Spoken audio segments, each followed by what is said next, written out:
ماں تیرے قدموں تلے جب راکھ اٹھتی ہے تو سینے میں خلا جیسی کوئی شے گونجتی ہے. ماں تیرے قدموں ماں تیرے قدموں تلے جب راکھ اٹھتی ہے، ماں کے قدموں کے نیچے جنت ہے. بالکل. میں کیا کہہ رہا ہوں؟ ماں تیرے قدموں تلے جب راکھ اٹھتی ہے تو سینے میں خلا جیسی کوئی شے گونجتی ہے. میری بینائی کے حصے میں تو اب تک صرف تیرے چپ لبوں کا زہر آیا ہے.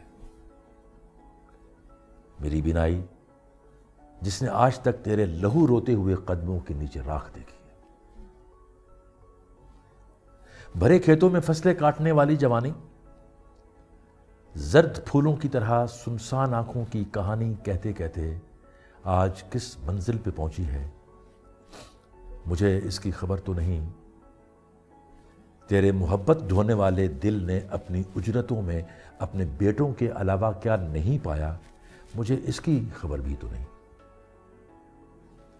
ہم خشک پتوں کو جلا کر سردیوں میں اپنے چھوٹے چھوٹے ذہنوں کو بڑے لوگوں کے قصے بانٹتے تھے.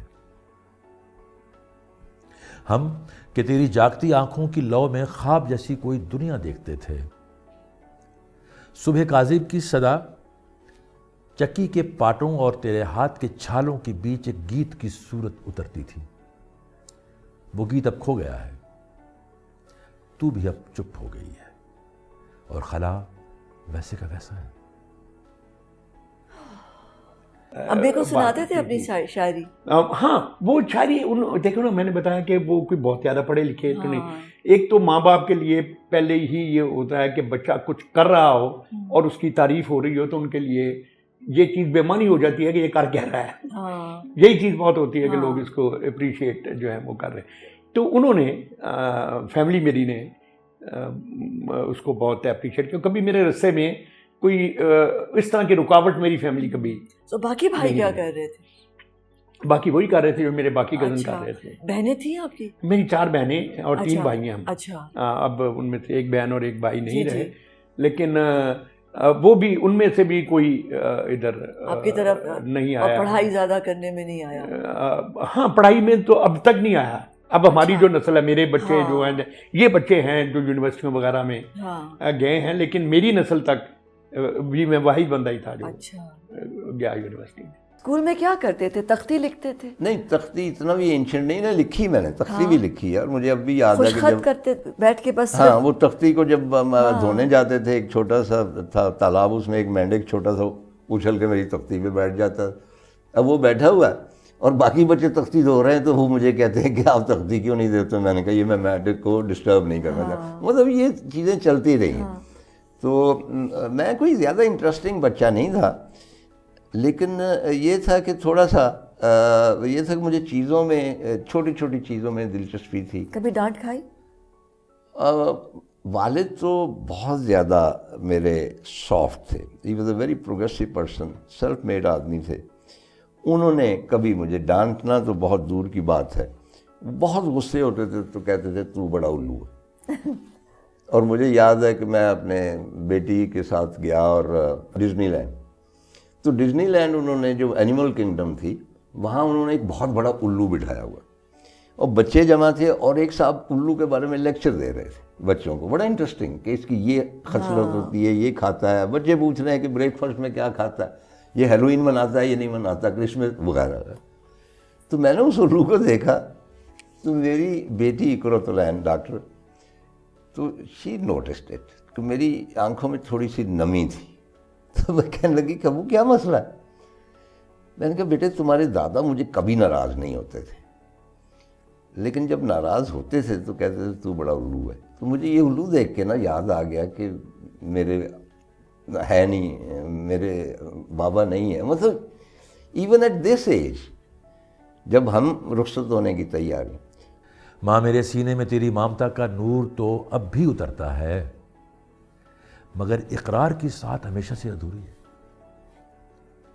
ہم نے کبھی وہ جو بچے ماؤں سے لپٹ جاتے ہیں اور ضد کرتے ہیں، اور یعنی اپنے بچپن ہی کی بات کر رہا ہوں، اب کی بات نہیں کر رہا ہوں، وہ مجھے یاد ہی نہیں کہ ہم نے ایسا کبھی کیا ہو. یہ ایک عجیب و غریب قسم کا ایک زندگی کا ایک عجیب و غریب قسم کا ایک ایکسپیرینس ہے جو میں اس وقت شیئر کر رہا ہوں، اور مجھے معلوم ہے کہ تم پوری طرح سمجھ رہی ہو اس بات کو کہ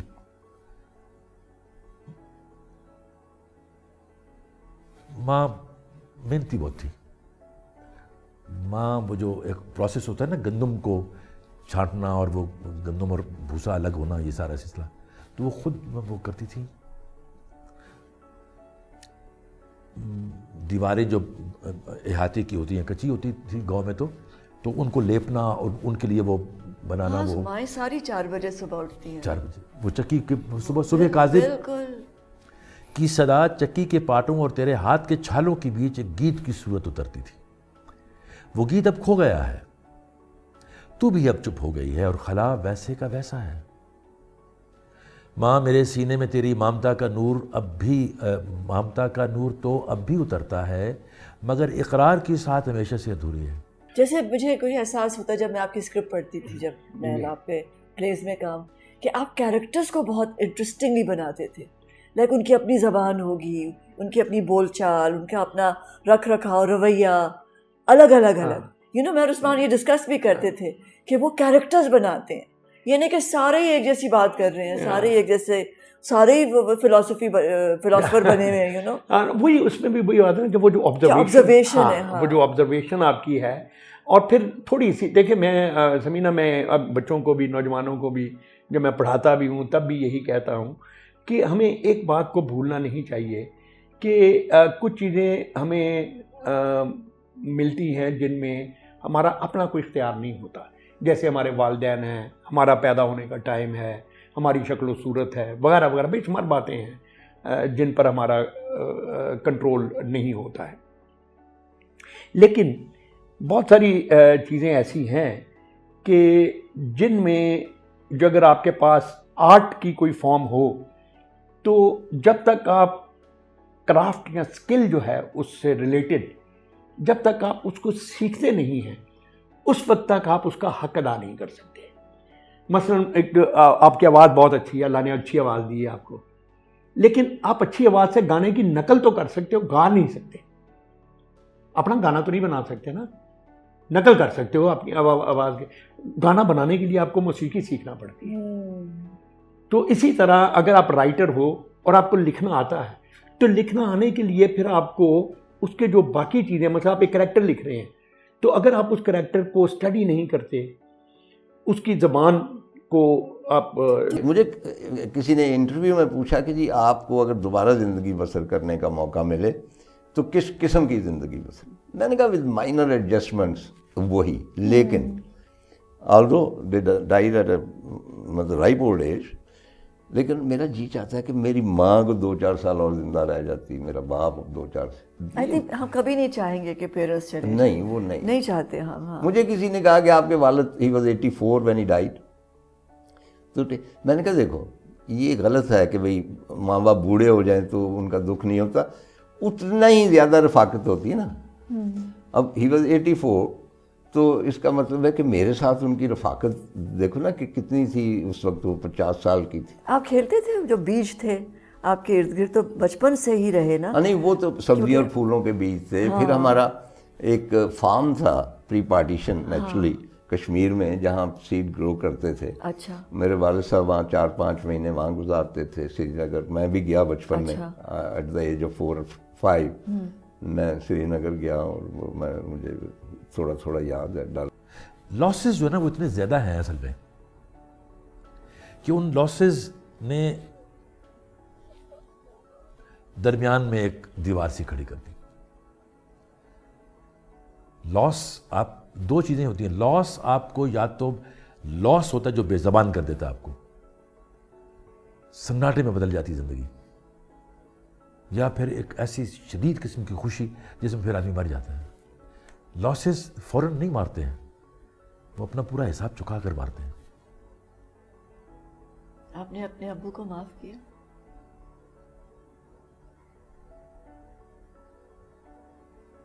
نہیں. ہم دونوں محبت کی گواہی کی طلب میں اپنے اپنے دل کی جانب دیکھیں وہ چپ، یا ایک جو ریلیشن شپ پوری طرح سامنے نظر آ رہا. آج ایسا لگ رہا ہے کہ جیسے میری نظم مجھے خود اب مجھ پر کھل رہی ہے اس مومنٹ میں.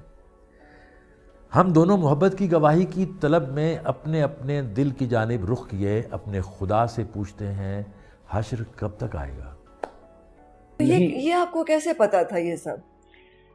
یہ میں سمجھتا ہوں کہ ویری ینگ جب آپ نے شروع کیا. ہاں لیکن یہ آپ کو کیسے پتا؟ وہی میں کہتا ہوں نا کہ یہ کچھ چیزیں تو آدمی میں نے سیکھی نا، میں نے آپ کو بتایا میں نے اپنے بڑوں سے سیکھی، سینئر سے سیکھی، اور کچھ چیزیں جو ہیں وہ کیسے آتی ہیں وہ میرے پاس بھی اس کا کوئی جواب نہیں ہے. لیکن میں یہ سمجھتا ہوں کہ ہم لوگ، ہماری نسل بڑی خوش قسمت تھی اس اعتبار سے، خصوصاً میڈیا میں ہم لوگ جو ڈرامہ میں آئے، کہ اس زمانے میں بہت اچھے بڑے کاریگر لوگ، بڑے ہنرمند لوگ جو ہیں وہ ٹیلی ویژن میں پائے جاتے تھے، ہر شعبے میں، میوزک میں بھی اور ایون نیوز میں. مسلم الدین مجھے یاد ہے، ہمارے دوست کمال کے آدمی تھے.